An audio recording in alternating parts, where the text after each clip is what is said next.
आपको पता है कि राजनीति में या किसी भी माहौल में जहां पर एक जनसमूह होता है, लोग खुलकर विरोध नहीं जताना चाहते। तो बहुत कम लोगों ने आपत्ति जताई। फिर उन्होंने ये भी कहा कि हमारा काम अगर आपको ठीक नहीं लगता है तो आपके पास राइट टू रिकॉल होगा, तो आप 1 साल के बाद हमें रिकॉल कर सकते हैं। तो बहुत से लोग ये सोचकर चुप रह गए कि अगर इन्होंने काम ठीक से नहीं किया तो इनको वापस बुला लिया जाएगा। अब जो ये पावर दिया गया नेशनल काउंसिल को, जो 300 मेंबर बॉडी था, पार्टी के संविधान के मुताबिक उसे साल में कम से कम 2 बार मिलना था। डर के मारे उन्होंने एक भी मीटिंग नहीं बुलाई उसकी कि कहीं हमें ये रिकॉल न कर ले। पूरे 1 साल तक आपने भी कई सारे अरविंद केजरीवाल के इंटरव्यूज देखे होंगे, यूट्यूब पे देखे होंगे, वो कहते रहे कि हम न तो लेफ्टिस्ट है न राइटिस्ट है, जिस समस्या का जहां से समाधान मिलेगा हम वहां से ले लेंगे। लेकिन अंततोगत्वा क्या हुआ कि जब उनका मैनिफेस्टो निकला, सारे के सारे जो एजेंडे थे उनके, लेफ्टिस्ट थे या पॉपुलिस्ट थे, मुफ्त पानी दे देंगे, मुफ्त बिजली दे देंगे। ऐसा नहीं है कोई हमें ये पूछ सकता है कि ये तो वो पहले भी कह रहे थे, लेकिन वो जो कह रहे थे उसमें कितना छलावा था देखिए। पानी का इश्यू ले लीजिए, पानी में जब वो भाषण दे रहे थे चुनाव के दौरान, चुनाव के प्रचार के दौरान, तो वो ये कह रहे थे कि सबको मुफ्त पानी मिलेगा 700 लीटर दिन का। जब उन्होंने मैनिफेस्टो बनाया, मैनिफेस्टो में ये राइडर डाल दिया कि अगर आपके पास पाइपलाइन है और मीटर कनेक्शन है, ठीक है, ये तो हमें बाद में पता चला, पहले राइडर ये डाला कि 700 लीटर से एक बूंद पानी भी अगर ज्यादा आप खर्च करते हैं तो पूरे कंजम्पशन का आपको रेट चुकाना पड़ेगा। ठीक है, अब जब आप कहते हैं कि कोई भी चीज आप मुफ्त बांट देंगे तो उसकी सबसे ज्यादा अपील गरीब आदमी में होता है। गरीब आदमी मैनिफेस्टो पढ़ के तो देखता नहीं है।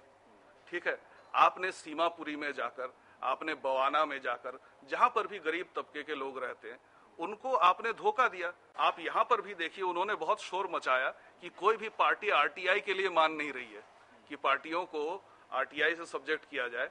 ठीक है, और हम मान रहे हैं, हम बहुत महान हैं। आज तक जितने भी आरटीआई एप्लीकेशन डाले गए आम आदमी पार्टी के, एक का भी जवाब नहीं आया अभी तक। इस तरह से आप हर जगह पे आप देखिए, वादे तो बड़े बड़े कर दे। ऐसा है कि 1999 का जो लॉ कमीशन रिपोर्ट था उसमें ये कहा गया था कि भ्रष्टाचार को कम करने के लिए लोकपाल का होना बहुत जरूरी है।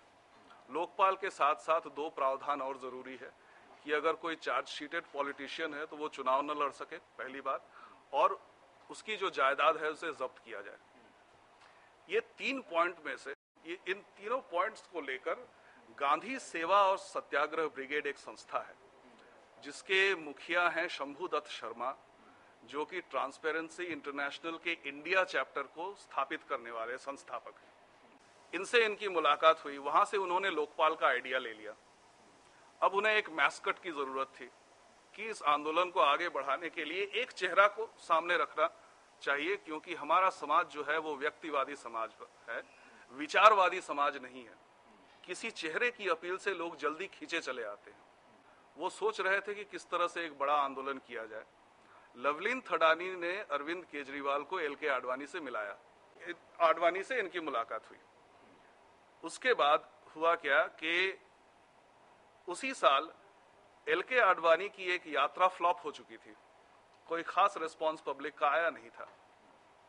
तो आडवाणी जी ने इनको कहा कि देखिए, पॉलिटिकल पार्टीज की साख इतनी कम हो चुकी है कि हम अगर भ्रष्टाचार के खिलाफ आवाज उठाएं तो कोई सुनेगा नहीं, लोग हंसेंगे कि आप कौन सी बड़ी बड़ी बातें कर रहे हैं, आप भी तो ऐसे ऐसे केसेस में लिप्त हैं, या कम से कम आरोप है आपके ऊपर, तो इसकी क्रेडिबिलिटी नहीं होगी। आप साफ सुथरी छवि वाले किसी को ढूंढिए। 2-3 नाम उन्होंने सुझाए, उनमें से एक नाम